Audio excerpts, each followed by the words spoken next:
Next from us tonight, the campaign to award medals to the veterans involved in Britain's nuclear testing in the 1950s. Many claim they were left with physical and mental health problems after witnessing the explosions and say their sacrifices should finally be recognised. Well, at a reunion and exhibition to mark the 70th anniversary of those first tests, one former Suffolk serviceman shared his thoughts on what he describes as a forgotten part of our history.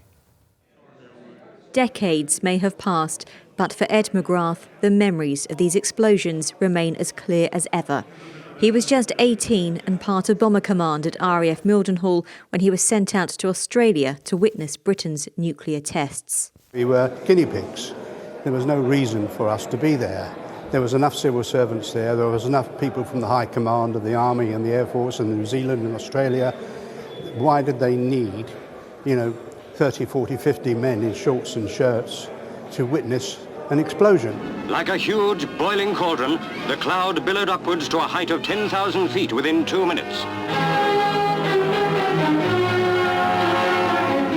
Rear Admiral Torless, who was in command of the operation, and Dr. Penny turned to watch the great cloud after its initial blinding flash was over.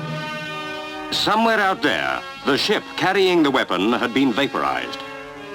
Smoke rose higher and higher, the strong wind twisting and sprawling it until it was a mile wide at its centre and about 2.5 miles high. Thousands of British servicemen and women witnessed nuclear weapons tests in Australia and on surrounding islands in the 1950s, making the UK the third nuclear power. Despite numerous studies, it remains unclear whether or not these veterans were left with long-term health problems, but many are convinced they were. My granddaughter had a brain tumour and it did strike me at the time. I wonder if this is sort of filtered down the line, and God forbid that it has. God forbid that it has. Maybe it's just something that would have happened anyway, but it does cross your mind, and we did have quite a few discussions about it. As they gathered for the 70th anniversary of those first tests, these veterans had hoped they'd finally hear that the government would recognise their sacrifices by awarding them with medals. There was news of funding for various projects and some financial support, but they felt that didn't go far enough. I would like to see a medal awarded for the veterans immediately, because they are so elderly. Their average age is 86 years old. It's so late in the day. It needs to be done for their service. I would like to see a deep, full apology by the government.